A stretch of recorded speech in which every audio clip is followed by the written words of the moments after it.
Hey, welcome. All my right thinkers. Thanks for tuning in to check out your boy, P Funk. Thinking right out here in the lab. What I do for you. I got a nice lesson for you today. So let's get this party started. You know how we do it. Rightism, 25 rules to live by. Storytelling, story with a message and story for life. I'm giving life lessons. You tuning and receiving them. We got a good thing going. Let's continue. Right Thinkers mission, and that's what I'm on, is to enlighten, inspire, educate, and motivate you, the individual, to a higher spiritual level of enlightenment. Right Thinkers way of life, and it is my way of life, through mental and spiritual discipline daily will help and guide you to obtain your goal of spiritual enlightenment, aka know thyself. That's my mission, that all right thinkers do just that.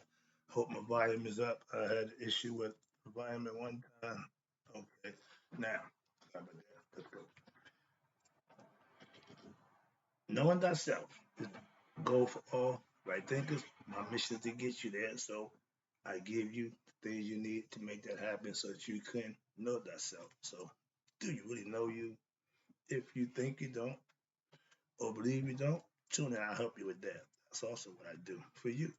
A person who knows not and knows not that they know not is foolish. Disregard them.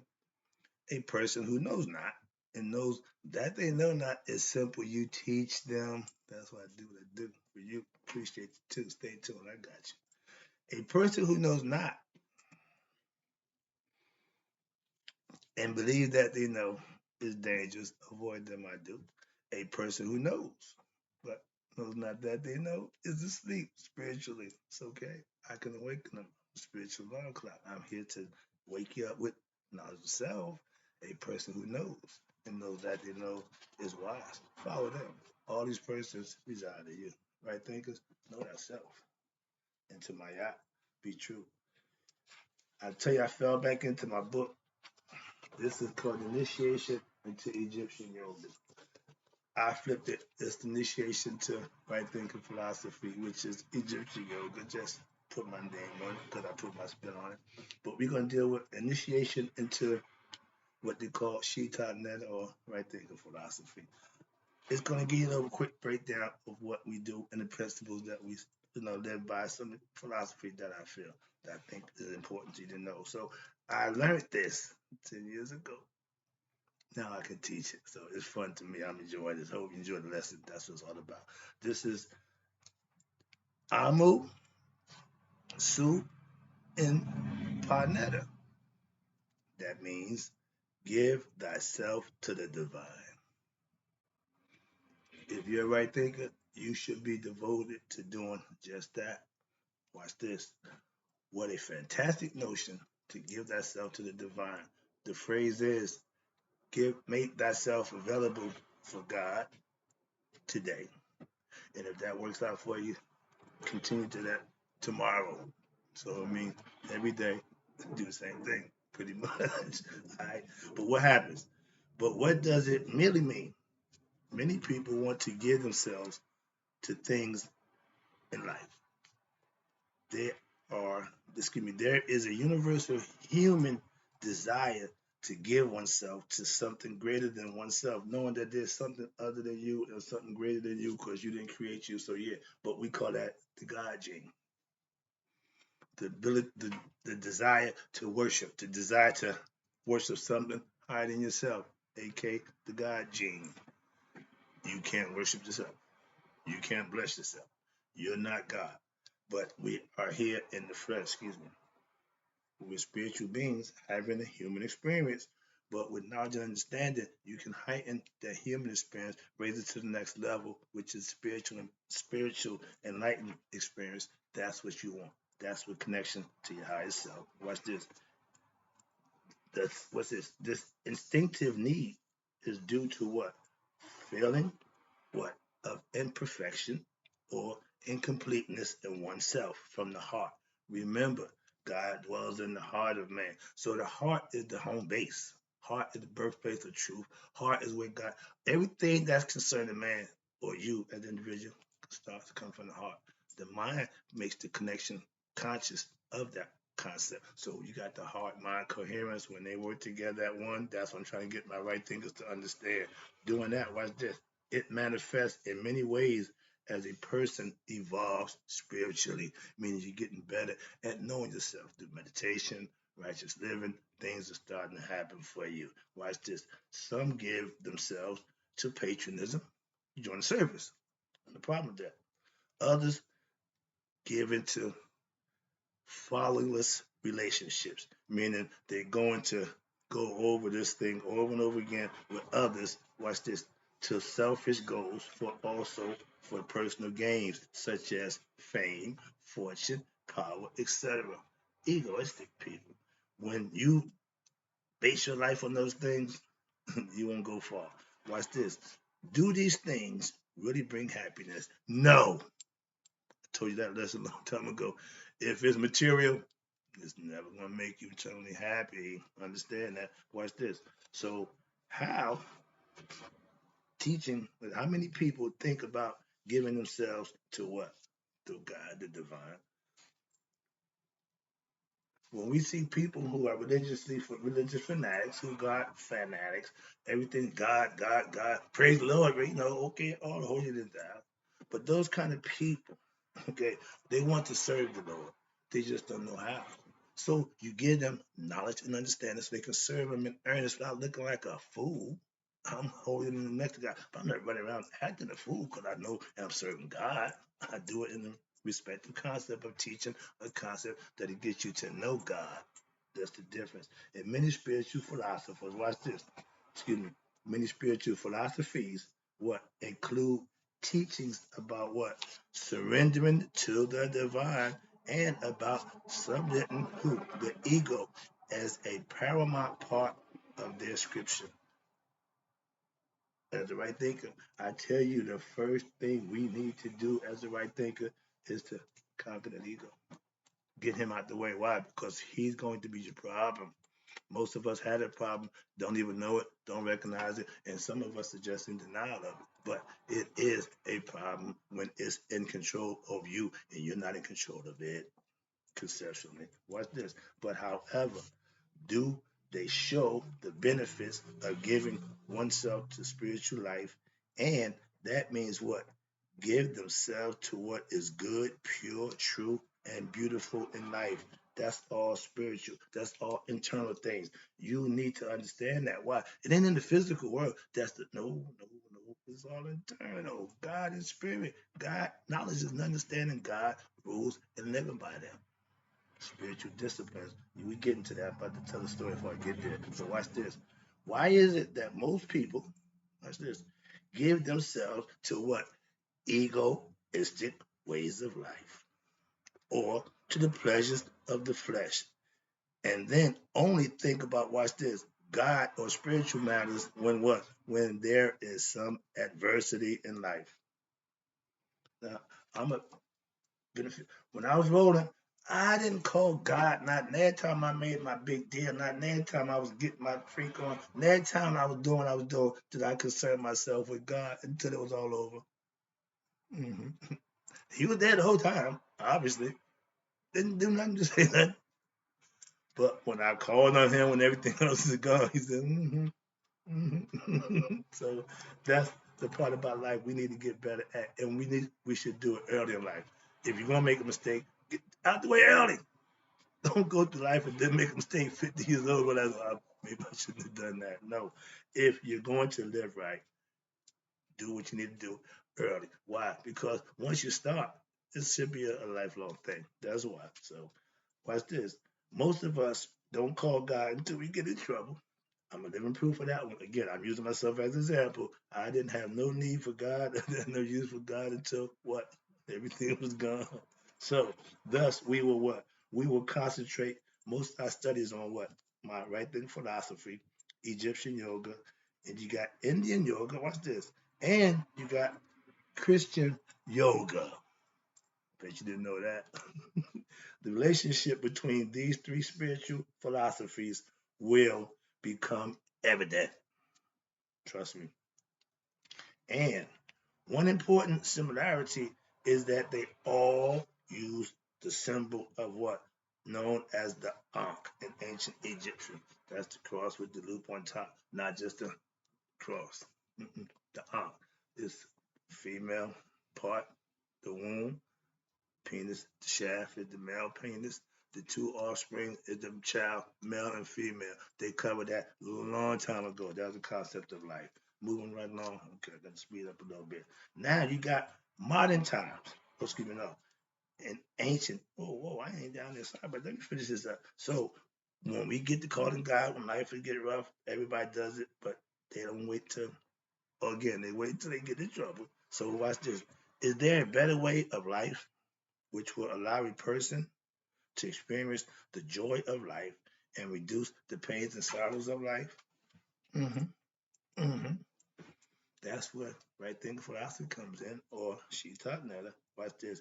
In the ancient Egyptian concepts, the leaders or the sages of society saw what? The need to lead a life in such a way that one is able to what? Discover the mysteries of life. Well, what is the mystery of life? The secret, the keys, understanding of life. Knowing thyself. That's one of them. They call this discipline Shita, Sheti, or you can spell it Shty, Shidi, with a D instead of the T. The T and the D is go back and forth, flip flop. You can say the T sound, the D sound, the D like a T sound. You swapped it out with the Chinese. They use the T as the D. We do the same problem. Okay, but watch this. And the Shita is a leading, excuse me, Shita is leading a spiritual lifestyle, righteous, virtuous, a life that what relates you to what? Your spiritual roots and to who? The supreme being, aka Panetta or God. I claim to be a servant of God. I claim to be on a mission from God because I had a need to that God gene to worship something other than myself. And I made a contact and connection with my higher self. So I'm good with that. Understand it. I can live with that and manifest the things that I think I need to do for myself. As that, I try to teach you to do the same. Why? It's for everybody. It's choice. Once you make it, you can do it. Watch this. So this kind of lifestyle, they call it glorious. Why? Because it allows a person, any person, to what? Discover their true source of happiness and how to lead a rich and spiritual what? Productive lifestyle. Church people live a productive spiritual lifestyle. Why? They go to rituals every Sunday. They worship God. They do the prayer line on Wednesday. So they're keeping that connection with God, their higher self. Okay, that God, that worship gene is in effect. Why? It's natural. It's innate. It's in them. Just like animals don't need to be taught how to be animals. We are spiritual. We don't need to be taught how to be spiritual. But with knowledge and spirit together, that's how you recognize God. Why? It leads a person to what? Discover what? Their inner peace and spiritual enlightenment. In what? In the world as well as in the afterlife. I keep telling you, the ancients knew that this life is temporal. You only get but so many years. After this, there's an afterlife where the spirit, because it don't die, it has to live on somewhere, had to be a storage for somewhere for eternity. That's what called the dua. What is the dua? Excuse me. But yeah, that's where the spirits go to dwell for eternity. Conceptually, no different than your heaven and hell concept that y'all use today. So we knew that a long time ago. So moving on. Watch this. Thus, we will concentrate. Oh, I did that. I'm at down here. Excuse me. Where I'm at? Where I'm at? I'm at my place. Okay, we at Sheedy.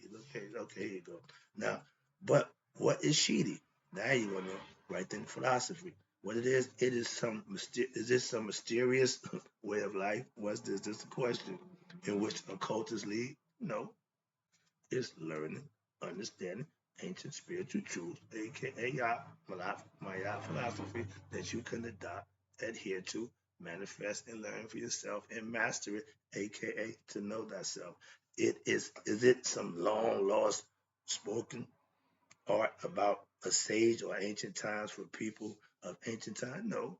It's ancient philosophy that still works to this day. I prove that. Why? I've been using it for the last 20 years. And Shiti is what? The very essence of all spiritual traditions based on God, knowing and getting to understand God. Every religion does that. So every religion practices Shiti, whether they know it or not. It's just a profound study of what you're learning. If you did that, you would go deeper into what you're learning about that book and learn some things for real. It is the life of every spiritual tradition, but how is Shiti to be practiced? Bam. Glad you asked. Right quick. I'm gonna skip over this little. No, I can't skip over it, but yeah, I got one more. Got 5 more minutes. See if I can creep this one in. Understand something. The practice of any discipline that leads to oneness with the supreme consciousness can be called a yoga practice. Okay, religion. But if you study, rationalize, and reflect upon the teachings, you are practicing yoga of wisdom, which is what I do. If you meditate upon the practice, the teachings of your higher self, you are practicing yoga of meditation. Also, another one. If you practice the rituals which identify you with your spiritual nature, you are practicing yoga of ritual identification, which is part of the yoga of wisdom. Again, I practice. And more importantly, the devotional love of the divine. That's the philosophy, that right thing philosophy practice. This is what you mean by Amu, Su, and Panetta. You give yourself to the divine daily. Watch this. If you develop your physical nature and your psychic energies, chakras, aka Kundalini, you're practicing, they call it serpent power. Remember, I said NFTs, the Kundalini or the Uranus, that's that yoga, which is part of Tantric yoga. If you practice living according to the teachings of ethical behavior and selfless service, you are practicing yoga of action, aka Maya, or right thinking philosophy, in your daily life. The only way any philosophy, any practice that you're going to do, yoga, philosophy, have to be done daily. Watch this. If you practice tuning your attention towards the divine by developing love for the divine, obedience and service to him, then that is called devotional yoga or yoga of divine love. That's what it's called. The practitioner of yoga is called the yogin if you're male practitioner, or yogini if you're female. And one who has attained, well, listen, one who has attained the culmination of yoga, union with the divine, which is my higher self. You make the connection. If you're a meditator, if you're a yogi, you go into the meditative state, excuse me, you know how to communicate with your higher self. That's what that's all about. If you're not a meditator, who you communing with? How you communing with your higher self? So just praying ain't getting it. Prayer and meditation work together. Why? Prayer, you're talking, meditating, you're listening. That's the difference. And when you practice the combination of yoga and you make the union with the divine, this is called, you become a yogi. Meaning, again, know thyself and God be one. You make the connection. From the Eastern perspective, this is, from the Indian, this is how they did it. And they're proficient. They're really good at it. Okay? They're not fanatics. They smooth. They're good with their knowledge of God, understanding who they are. So in this matter, yoga has been developed into many disciplines, which may be used in any integral fashion. Integral meaning using it to your discretion and to achieve the same goal, which is what? Spiritual enlightenment, aka Nihas, or knowing thyself. Therefore, you, the aspirant, should what? Learn about what? All the paths of yoga, and then choose those elements to concentrate on which best suits your personality and practice them all in, again, an integral, balanced way, meaning in your daily activities in life. Trust me, I got one more part to go. I got to get this out. All our spiritual practice are directed toward the goal of assisting every individual to discover the true essence of the universe, both externally and physical creation, and internally within the human heart as the very root of human consciousness. Thus, many terms are used to describe the attainment of this goal. We know that spiritual knowledge, aka and eradication of what? Spiritual ignorance. When you eradicate your spiritual ignorance, watch this. Some of the terms that you called it, I use the one spiritual enlightenment. They got resurrection, then it's salvation, the kingdom of heaven. Sound familiar? Moksha in India or liberation, Buddha in Hindu, consciousness, one with the Tao, okay, again, China, self realization, know thyself, my favorite, etc. So all these are just expressions of the same thing. Different places, different people, but the same concept. Also, many names have been used what to describe that who transcendental essence, aka God. He go by many names, a myriad of names, but watch this. Some call him God, and these are titles, not names. God, Allah, Asar, Aset, Krishna, Buddha, the highest self, my favorite, supreme being, another one I like, and many others to describe the same thing, just different names. Again, get understanding with that, people. Decision time. I'll be back. It's gonna be a part two. Sorry about that, but the little lesson going a little long. So I'll be back. Thank you.